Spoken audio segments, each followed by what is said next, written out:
Bueno, ahí está. Bueno, entonces le estaba diciendo, la tasa de interés que paga una letra del Banco Central o la tasa de interés que puedo cobrar por el descuento de un cheque de pago diferido que esté avalado, negociado en BIMA, o lo que puede ser un título de deuda, un fideicomiso financiero que tenga categoría AAA. Si me están diciendo que están hablando de una tasa de interés libre de riesgo.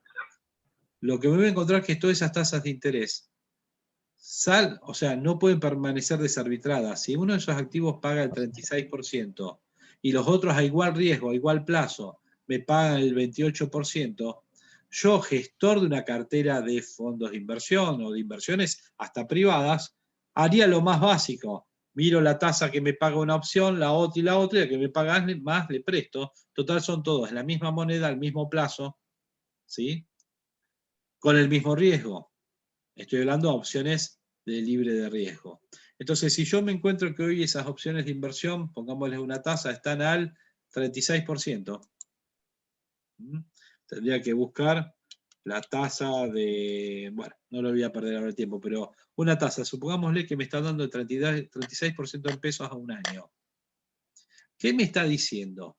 ¿Qué información rica tengo con la tasa de interés de un fideicomiso con una calificación A o la de las letras del Banco Central con el plazo de un año?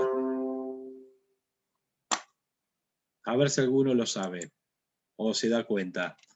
Estoy tomando una tasa de interés en pesos a un año de agentes económicos a los cuales estoy calificando como agentes libres de riesgo dentro de Argentina. Afuera sería la Reserva Federal de Estados Unidos. ¿Estaría implícita la inflación, profe? Ahí. Yo estoy hablando de algo más allá de la inflación realmente, porque estoy hablando de paridad de tasas de interés. No necesariamente estoy teniendo la tasa de interés real positiva, pero quien toma esa posición no está pensando en comprarse chocolates después. Está pensando en poder comprarse otra vez dólares y poder sacarlos del país o restablecer una posición en dólares. Los pases, ojo, decía, pases pasivos a un día están al 32% según el Banco Central, hasta llegar a un 37,6%. Yo decía 36%, una tasa promedio. ¿Saben qué me está dando como información el hecho de que la tasa al mismo plazo en Estados Unidos de un agente económico en dólares sea del 1%? Quise escribir y no me salió. Del 1%, riesgo país. Y tu tasa sea el 36% a ese plazo, no es riesgo país. Riesgo. Ahora le explico el ¿No? riesgo país. Esto es pesos libre de riesgo y esto es dólares libre de riesgo. Quise poner la US. pérdida del poder adquisitivo del peso. Entonces estoy hablando de la depreciación esperada por la moneda a lo largo de un año. Bueno, eso. Exactamente, bueno, la pérdida esperada para lo que es el precio del peso hoy respecto al precio de pesos en el futuro. Es como si yo vendiera $10.000 hoy, los convierto en pesos y lo que quiero hacer es volver a, con los pesos que reciba dentro de un año, poder comprar los mismos dólares de hoy más la tasa de interés real que me gane, la tasa de interés, ¿sí? La ganancia real. Entonces, ahí es donde me voy a estar ocupando no de la inflación porque no voy a meter fuera del circuito financiero un centavo, pero sí me interesa cuánto vuelvo a comprar los dólares. Si fuera sofisticado, hasta me compro contratos de dólar futuro para asegurarme tener cubierto el riesgo de una suba diferente del tipo de cambio. O sea que yo de acá puedo sacar la información de que se espera por lo menos un 35%, si fuera así, de depreciación del peso respecto al dólar a lo largo de un año. Si hubiera más dificultades macroeconómicas y más expectativas de suba, seguramente la tasa en pesos libre de riesgo aumentaría. Imagínense que en tiempos de Sanderis al frente del Banco Central, esta tasa estaba en el 80%. Hoy ya no hay tanta expectativa, a pesar de que estamos en una mala situación, con todas las dificultades, ni se imagina lo que le expliqué al grupo anterior en términos de macroeconomía, de estructura económica mundial. Pero bueno, que ustedes no tengo que dar toda esa explicación macro, pero créanme que la situación no es la mejor del mundo para Argentina, por emisión, todo. Si fuera por el tema de inflación, esta tasa tiene que estar en el 60%. Si este mercado iría a buscar tasa real positiva pensando en chocolates o en kilos de carne, esta tasa no me sirve. ¿Y qué haría esta gente? Me invierte en títulos UVA que me ajusten por inflación. Es más, hoy Argentina salió a buscar fondos, no vi, porque empecé a dar clase 5:40, y la verdad es que la clase anterior no la corté, hasta la actividad sincrónica la hice presencialmente, así que no me enteré cómo terminó la licitación hoy de deuda del Tesoro argentino. Pero hoy se están endeudando a UVA más que nada o a SER. ¿Dónde ve eso, profesor, esa información? ¿Dónde ve esa información? En el Tesoro. En el propio Ministerio de Economía y lo del Banco Central, tengo abierta la página del Banco Central en este momento. En un monitorcito que tengo al lado, ¿no? Acá lo estoy viendo a ustedes con el Zoom. Pero la licinó ámbito financiero, cronistas, va a salir en un rato la información. Ahora, más allá de eso, le estoy dando la primera parte del cálculo de la tasa de interés. Si estuviéramos en Estados Unidos, esta tasa libre de riesgo sería la Reserva Federal de Estados Unidos y ya estaríamos hablando de dólares. Si estoy hablando de Argentina, esta tasa de interés libre de riesgo la voy a sacar del Banco Central. ¿A cuánto se endeuda el Banco Central? Porque coincidimos que, salvo una aberración conceptual, que no creo que alguien esté en el Banco Central lo haría, siempre hablo de la CUNSA que defaulteó pesos en el gobierno de Macri, un error propio de esa persona o de esa gestión, pero la verdad es que nadie defaultea si lo único que tiene que hacer es imprimir papeles y cumplir con la obligación. Entonces esta la tenemos de esa manera, nadie esperaría que nuestro Banco Central defaultee. Ahora viene la otra parte. Yo no tengo el mismo riesgo que el Banco Central. ¿Soy tan riesgoso como el promedio de la economía argentina? Ahí sería una pregunta. Si yo soy tan riesgoso como el promedio de la economía argentina, yo debería pagar una tasa de interés igual que el mercado. Mi tasa de interés de descuento por el capital propio sería la tasa de mercado. Y fíjense qué dice la fórmula. Tasa de mercado menos tasa libre de riesgo.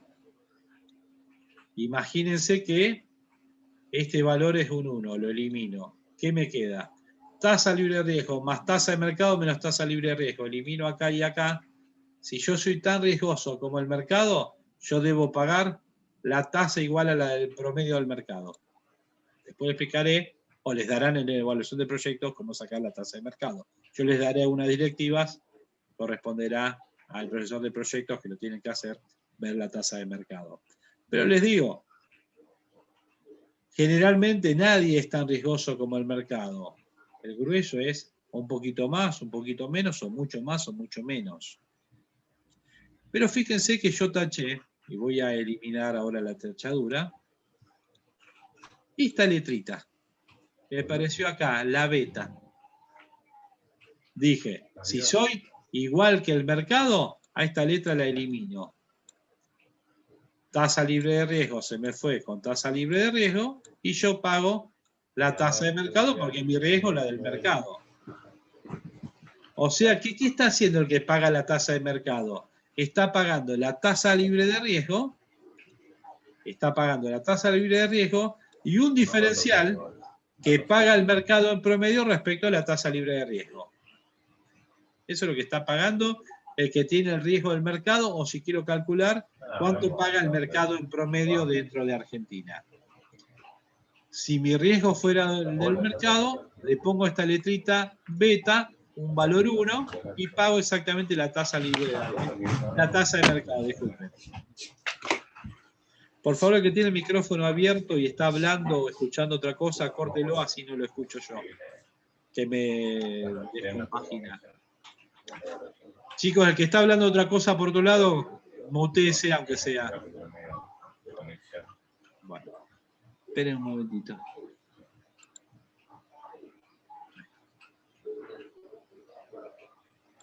Tomo nota. Esperen que estoy buscando cómo silenciar al resto. Entonces, voy a esto. ¿Qué pasa si yo soy el doble de riesgoso del mercado? Acá irá un 2. Y si el mercado paga un 60, porque es 36 de riesgo, de tasa libre de riesgo, más 24 de diferencial, si mi riesgo es el doble del mercado, yo pagaré 36 más 2 por 24. O sea que mi tasa de interés será 36 por la tasa libre de riesgo, más 48. Mi tasa de interés será esta suma. Tendré acá un 4, un 1, 84%. No es que multipliqué por 2, directamente lo que hice es hacer la suma de 2 veces el diferencial de riesgo más la tasa libre de riesgo. ¿Sí? ¿Me siguieron todos hasta acá? Sí. Perdón, Augusto es el que tiene el micrófono abierto, que también yo tengo muy mala señal y se escucha todo. Sí. A ver, Augusto Lema. Desactivar audio. Ahí lo desactivé. Perfecto, gracias por avisarme. Bueno, entonces, me estaba esforzando yo gritando para tratar de tapar lo que era el sonido que escuchaba. Hasta acá me siguieron. Ven que no parece difícil la idea de cómo generar la tasa de interés de descuento. Lo único que tienen que aprender, si fuera para la vida real, es de dónde sacar los distintos componentes.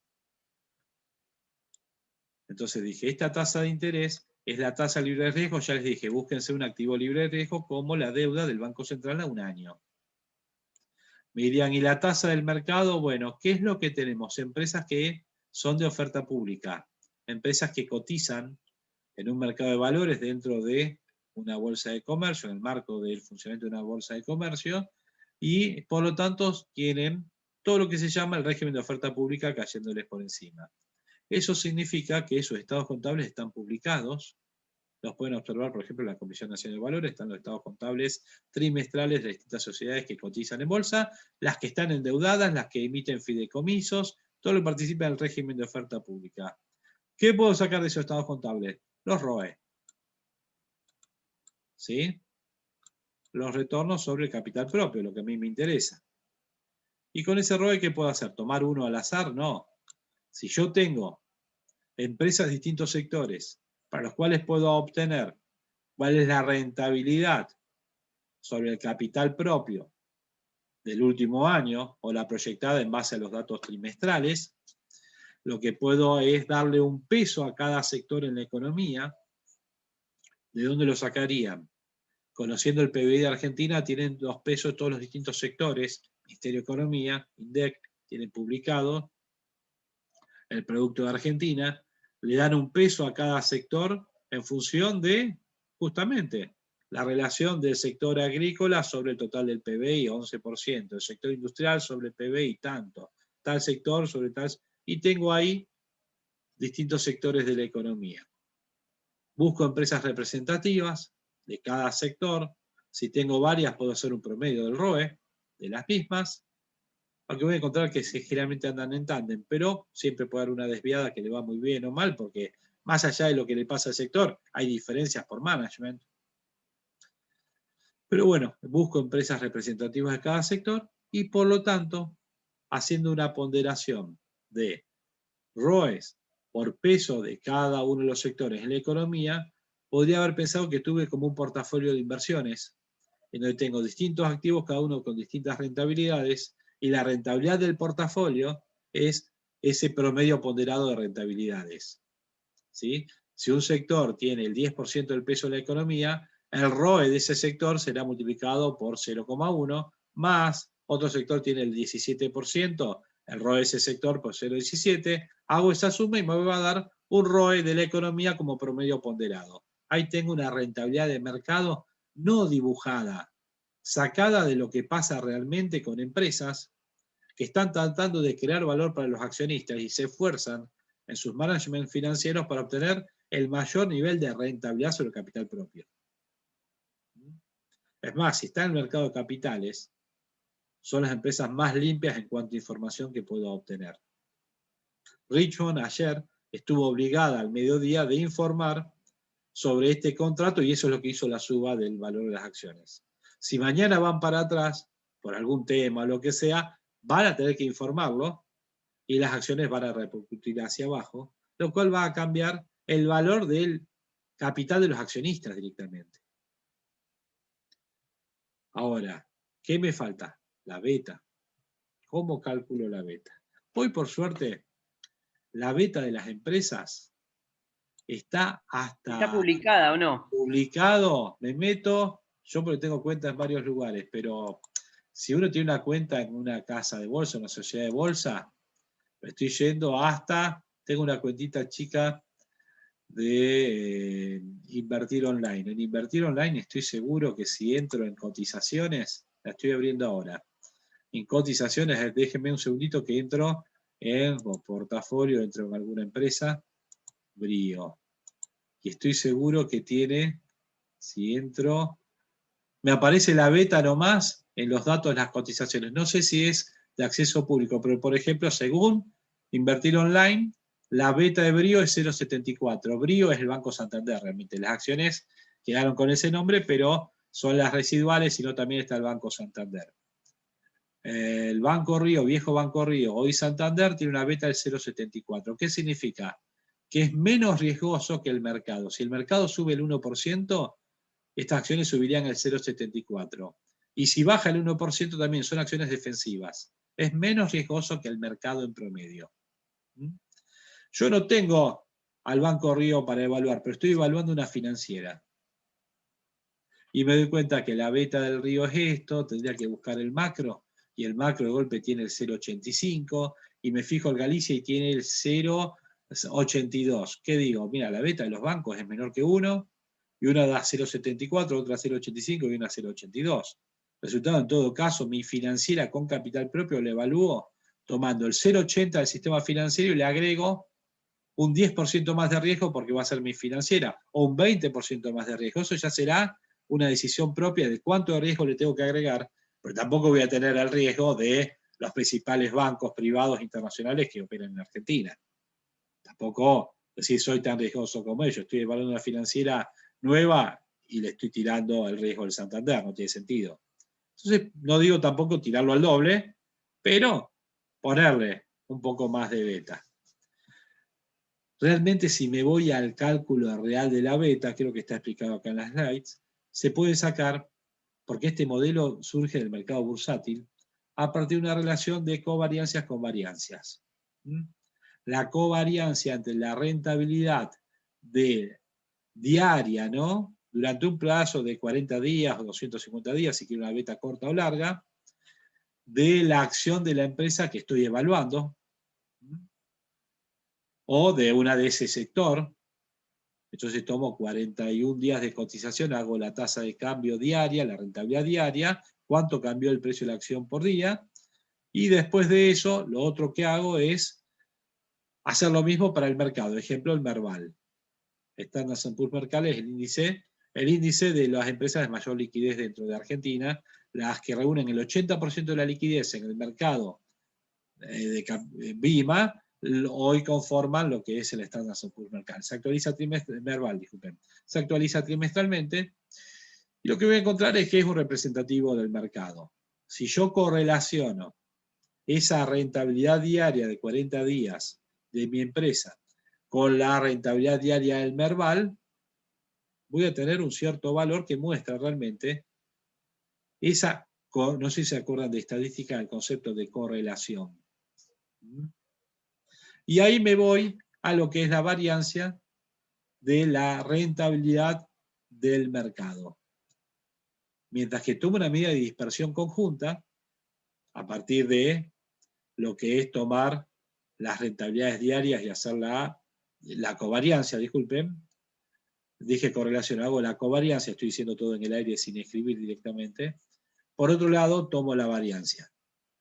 La única manera de que eso dé 1 es que las variaciones diarias de la acción que estoy evaluando sean exactamente iguales a las variaciones diarias del mercado. Ahí te daría beta 1. Si mis variaciones son usualmente menores que las del mercado, y tomando en un periodo de 40 días, me va a dar una beta menor que 1. ¿Qué significa? Como dije antes, si el mercado sube el 1, lo mío va a subir menos que 1, pero si baja el 1, va a bajar menos que 1. Es lógico que entonces diga que esa acción es menos riesgosa que el mercado.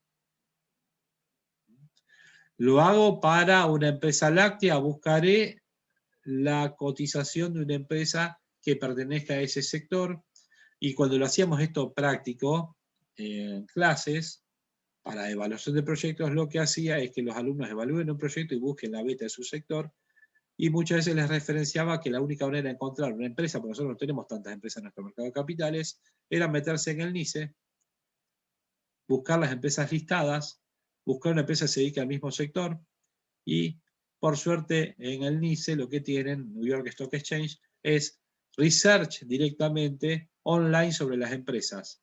Es más, hoy tengo un montón de páginas web que tienen research con un acceso gratuito a la información inicial de las empresas, y eso es la beta, eso está disponible tranquilamente. O sea que hoy conseguir la beta de un sector o de una empresa rebuscada a un cierto sector, tengo que evaluar una florería, voy a conseguirme una empresa que se dedique a ese sector similar, quizás no en este mercado, quizás en España, por acá no voy a tener, y voy a poder sacar una beta.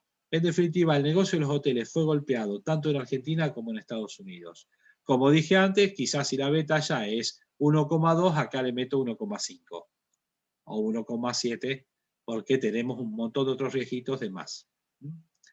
¿Quedó entendido? Mínimamente no puedo dar toda la clase sobre construcción de capital, pero tengo que dar también lo otro. Lo que sí tenía que introducir era de qué hablamos cuando hablamos de tasa de interés.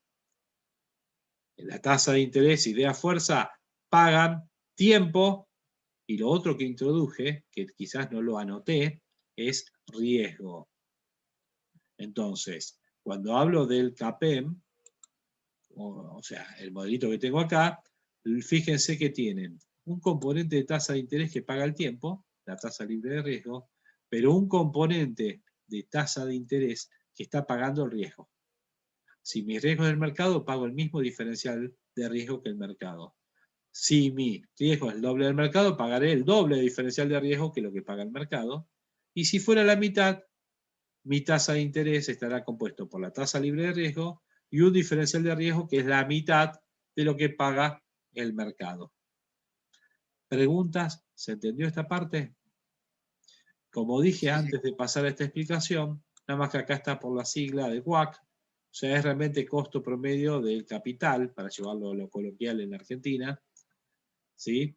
La A es de promedio, capital cost sería ahí, entonces es el peso de la tasa activa, que sería la tasa que me cobran por una deuda que tengo, entonces el peso de la deuda que tengo sobre el total del capital, eso me da A, peso del capital del tercero sobre el capital, es una forma de decir técnica de cuánto me prestan sobre el total, y B será el peso del capital propio sobre el total del capital. Y ahí veo la tasa pasiva. Si a mí me prestan al 20% un año y el resto es dinero propio, no me prestan más lastimosamente, y esto me da el 40%, bueno, la tasa de descuento de mis flujos de fondos en mi proyecto será, si estoy considerando el financiamiento ahora, ¿no? El 0,5 del 40% porque la mitad es dinero propio, y el 0,5 del 20% porque la mitad me lo prestan. Tendré un 10% de costo de uso del capital por la plata que me prestan, y tendré un 20% de costo de uso del capital por la plata que es propia. Mi costo de uso del capital en ese caso sería el 30%, el WACC sería el 30%, y lo usaría como tasa de descuento para los flujos de fondos, por el hecho de que tengo que combinar capital propio con capital ajeno. Después hay fórmulas más complicadas de WACC, le podemos poner todo lo que quieran. Con esta introducción está más que suficiente para poder introducirme. Puedo irme al libro de finanzas que le meten más matemáticas a este tema. Con esta introducción creo que está más que suficiente para entender cómo calcular o cómo se obtiene la tasa de interés que sirve para descontar los flujos de fondos, que es lo que vimos al final de la clase pasada. El flujo de fondos que es heterogéneo y que de alguna manera tengo que homogeneizar. Y ahí que aparecen los criterios de selección de proyectos. Porque está bien, ya saqué la tasa de interés, ya sé cuánto me sale el capital en mi proyecto. Ahora tengo que darle una utilidad. Ya por un lado hice todos los estudios de viabilidad, generé toda la información y con toda la sapiencia que pude y mi esmero o no, generé los flujos de fondos. Crítica, ya que alguien me preguntaba, no se sabía de dónde venían los números. Conmigo no hay problema, no están haciendo evaluación de proyectos. Les dije que hagan esto para que ustedes se vayan metiendo en el tema, vayan dándole la práctica a los temas que vamos dando. Yo no espero que me hagan en 3 clases un proyecto de inversión. Y tampoco perfecto un flujo. Seguramente se los va a pedir al profesor de evaluación de proyectos de inversión. ¿Sí? Y ahí van a tener que poder justificar cuál es el gran error. Evalúo proyectos, creo que el primer librito de evaluación de proyectos lo hice en el año 90. ¿Sí? O sea, estamos hablando, discúlpenme, en el año 2000. Entonces estoy hablando de que ahí ya me dedicaba a evaluación de proyectos de inversión. El gran problema en la evaluación de proyectos de inversión son los números inventados. La gente que no sabe qué poner le mete números sacándolos de la galera. Tanto sea el costo del uso del capital como los flujos de fondos. Lo más difícil es generar números que tengan algún tipo de asidero. Esto que voy a explicar realmente en la práctica después son segundos. Hay que entenderlo conceptualmente para saber qué estamos haciendo. El VAN es justamente lo que les planteé antes. Homogeneizar todos los flujos de fondos. Es el criterio más básico quizás, pero el menos entendible al tratar de trasladar esa información obtenida a alguien, la interpretación del VAN. ¿Qué es? Bueno, justamente tomar la inversión inicial, como el flujo inicial, la inversión inicial, este sería el flujo inicial, como es una aplicación de fondos va a ser a signo negativo, quiero poner 0 y no me sale, signo negativo, y después le sumaré el flujo de caja 1, pero como es dentro de un periodo, ¿qué hago? Lo actualizo. ¿Saben actualizar, no? ¿Alguno tiene dificultad con esto? ¿Qué hago? 1 más la tasa de interés que termino de obtener. ¿Sí? Por 1 más. Y ahí tengo el primer factor de actualización. Va a la 1 por una cuestión de que es el primer periodo. Pero después tengo una ISA 5 años. El flujo del año 2 y lo traigo al momento presente. Y realmente lo que estoy haciendo, me voy a tomar un segundito más, es traerlo a la 1 más I1 multiplicado a la 1 más I2. Como la mayoría de los proyectos de inversión son evaluados tomando tasa única, y fíjense que la pregunta que tienen para en el debate tiene que ver con eleva a la potencia. No, no va a la potencia acá, porque yo te digo, ¿sabes qué? Este año es muy inestable y te pongo 2 tasas de interés. Ah, bueno, ahí la sí. La fórmula desplegada sería esta. La tasa 1, ponele que esta tasa sea el 45%, y digo, el año que viene vamos a ser más estables, menos inflación, todo. La tasa de interés de este año es el 35%. Sí, obvio, ahí cambia. Y la otra vamos a estar mejor todavía. Entonces en el flujo 3 me encontraría que tendría en el denominador, disculpen que se me está trabando el cursor para escribir, 1 más I1 como tasa para llevar. ¿Qué estoy haciendo al dividir sobre esto? Realmente. Ahora les muestro. Actualizando. Actualizando, sí, pero ¿qué es lo que hice en cada caso? Espera que termino de poner el I3. 1 más I3 y después ya no importa. 1 y 3, ya los otros, digo, si fuera 5 tendría I5 y listo. Pero digo, ¿qué es esto? Esperen que elimino esto. Me apareció el aviso de que en 10 minutos termina el Zoom. Al dividir sobre, quedó muy feo, pero esto es 1 sobre I3, lo que estoy marcando en este momento. A ver que busco el cursorcito. Acá estoy diciendo esta división, dice 1 más I3. ¿Qué estoy haciendo? Llevándolo desde el final del año 3 al final del año 2. Al dividir sobre 1 más I2, lo que estoy haciendo es, eso que recibí al final del año 2, lo estoy llevando al final del año 1. Y al dividir sobre 1 más I1, eso que tengo al final del año 1, ahora lo traje al momento presente. Lo traje acá. ¿Para qué? Para homogeneizarlo con la inversión inicial que está a valor actual. Y acá que hice lo mismo, me traje el flujo 2 hasta el momento presente. Y acá que hice, me traje el flujo 1 hasta el momento presente. Eso es el BAM. Es actualizar, digamos, no unificar, no... Cuando digo homogeneizar es porque ya son todos tomates. Técnicamente lo que hice, y por eso se llama valor actual neto, es netear los valores actuales de todos los flujos de fondos. Yo tenía tomates a valor actual, lechugas acá, peras y manzanas. Y no podía sumar los tomates, las lechugas, las peras y las manzanas. Tenía tanto de tomates, tanto de lechuga, tanto de pera y tanto de manzanas. Ahora yo quiero llevarlo a factor común, tomates. El factor de actualización, que va a ser 1 más i al primer caso, 1 más i al cuadrado, o desplegado de esta manera. Lo que aproveché es a mostrárselo desplegado, porque después les digo, hagan un proyecto, en la vida real, ¿no? Con tasas múltiples se quedan mirando, diciendo, ¿cómo hago a tasas múltiples? ¿Sí? Y bueno, calculate la tasa del periodo 1, 2 y 3. Ay, yo lo aprendí con una sola tasa de interés. Bueno, pero en la vida real, esto de Argentina, si tenés el álgebra para golpear ahora, vas a pasar un sacudón, pero no podés castigar al proyecto por el sacudón. Entonces, en todo caso, evaluame el proyecto iniciado ahora con el sacudón y el proyecto iniciado dentro de un año cuando haya pasado el sacudón. Y quizás te da más viable esperar un año y no golpearte ahora de frente iniciando un proyecto.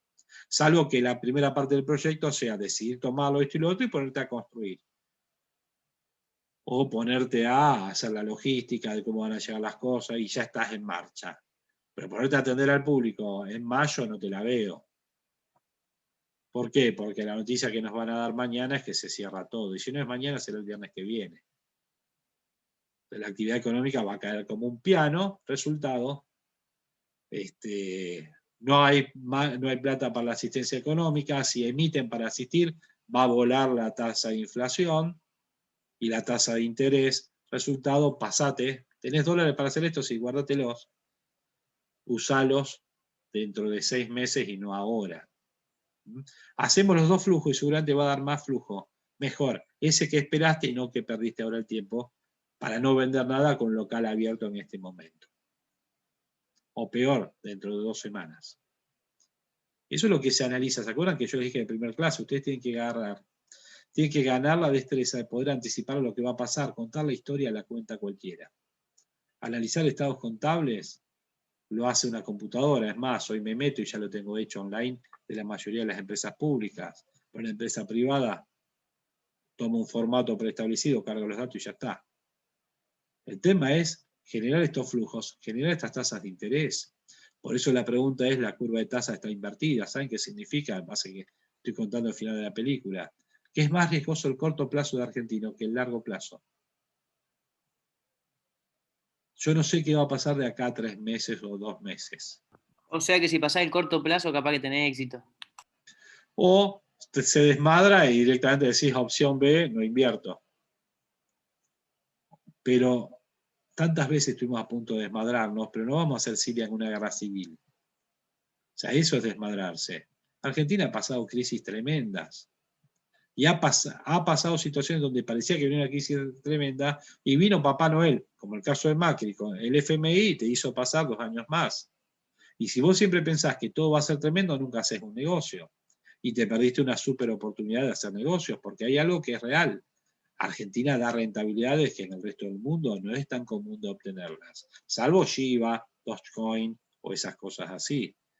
Pero no es tan fácil obtener rentabilidades reales positivas de la dimensión de Argentina en los sectores que dan rentabilidad, por supuesto. No me van a decir en el rubro inmobiliario que no lo dan, el alquiler de propiedades. Pero hay otros sectores que dan mucho más rentabilidad que ese.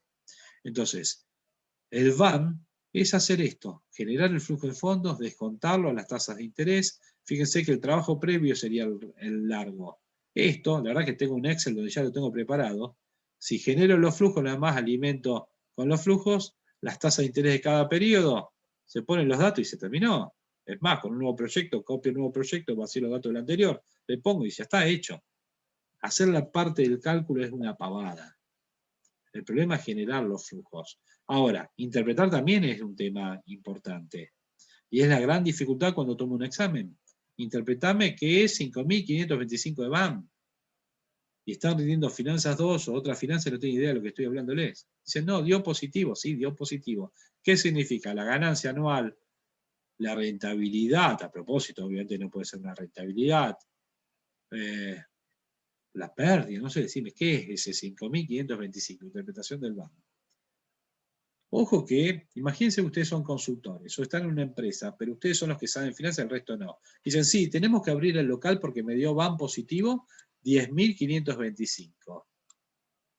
Y le dicen, ¿esto es lo que vamos a ganar por abrir esa sucursal? No nos conviene. Este es el BAM. Póngale más cero si quieren, no hay problema. Además, me dio positivo de esta manera. Resultado, conviene hacerlo, porque según la técnica, si es positivo se hace, le muestro como si fuera un prearmado. Mira, acá están las indicaciones. Si da positivo, se hace el proyecto. Si da 0, estamos en el NI, justo compensó el costo de uso del capital. Y si me da negativo, no conviene el proyecto. Y me dice, está bien, dio positivo. ¿Qué significa este numerito? Y es un panadero, o un peluquero, o un arquitecto, no tiene ni idea de números. Lastra, no te puedo escuchar. Y el valor. El proyecto crea valor. Ah, ¿qué significa crear valor? El proyecto es viable y ese es viable, sí, eso ya lo sabemos, es viable. Quiero la interpretación de ese. Ese es el valor del.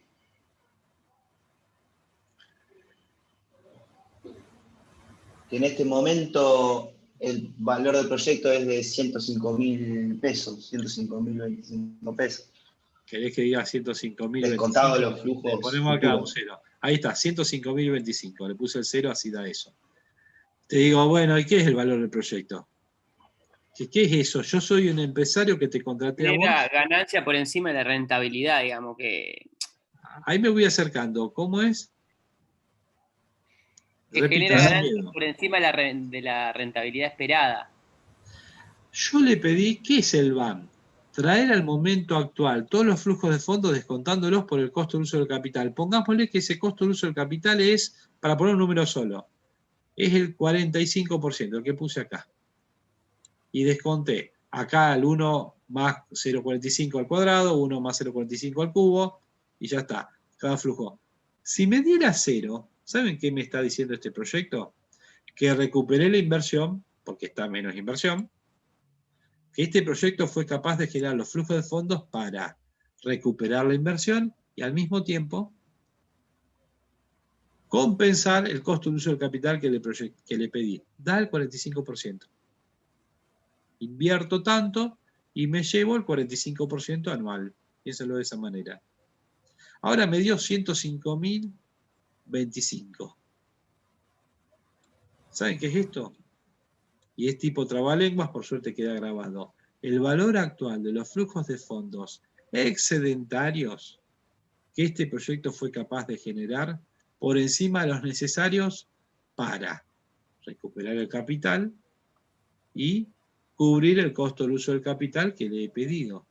Esos son valores actuales de flujos de fondos excedentarios que me permite obtener este proyecto. No es ni la ganancia anual. No sé si estos son 125.000 del primer año, 140.000 del segundo, un pedacito del primer año, un pedacito del segundo, un pedacito del tercero. Esto no me lo dice BAM. Lo que me dice es que fue capaz de compensar el costo de uso del capital porque me dio positivo y que a valor actual